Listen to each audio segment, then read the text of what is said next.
छठ पूजा एक ऐसा पर्व है जो हमें प्रकृति और सूर्य देव के प्रति आभार व्यक्त करने का अवसर देता है।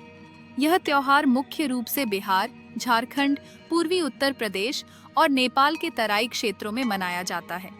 4 दिनों तक चलने वाले इस पर्व की शुरुआत नहाय खाए से होती है। इस दिन व्रती स्नान करके शाकाहारी भोजन करते हैं, जिससे उनका मन और शरीर शुद्ध हो सके। दूसरे दिन, जिसे खरना कहते हैं, व्रती पूरे दिन उपवास रखते हैं और शाम को गुड़ और चावल की खीर का प्रसाद ग्रहण करते हैं। यह दिन विशेष रूप से महत्वपूर्ण है क्योंकि यह व्रती के संकल्प और भक्ति को दर्शाता है। तीसरे दिन संध्या अर्घ्य का आयोजन होता है।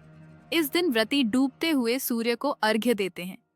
यह एक अद्भुत दृश्य होता है जब लोग नदी किनारे एकत्रित होते हैं और सूर्य देव को अर्घ्य अर्पित करते हैं।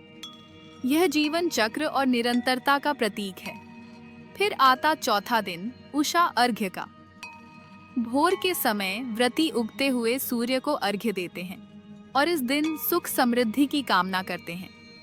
यह एक नई शुरुआत का प्रतीक है जो हमें जीवन में आगे बढ़ने की प्रेरणा देता है। छठ पूजा की पौराणिक कथाएं भी बहुत रोचक हैं।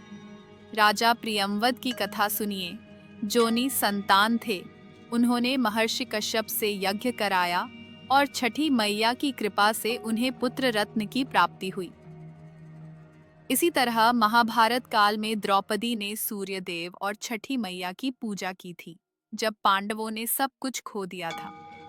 भगवान राम और माता सीता ने भी 14 वर्ष के वनवास के बाद अयोध्या लौटते समय सूर्य देव की पूजा की थी। यह पर्व केवल एक धार्मिक अनुष्ठान नहीं है, बल्कि यह हमारे जीवन में प्रकृति के प्रति कृतज्ञता और परिवार के महत्व को भी दर्शाता है।